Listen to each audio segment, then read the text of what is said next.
One of the problems I'm having is there's some screws that were still in the floor of the bus, and they won't unscrew because they're pretty well rusted.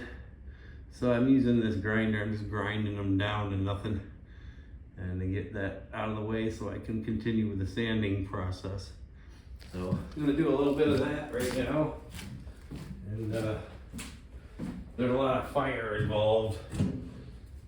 So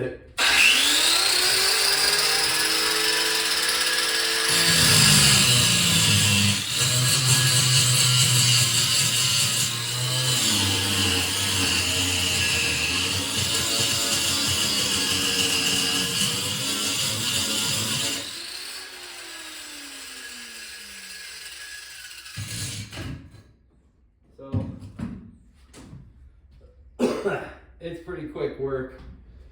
Grinds right out, but 4 down, an undisclosed amount to go.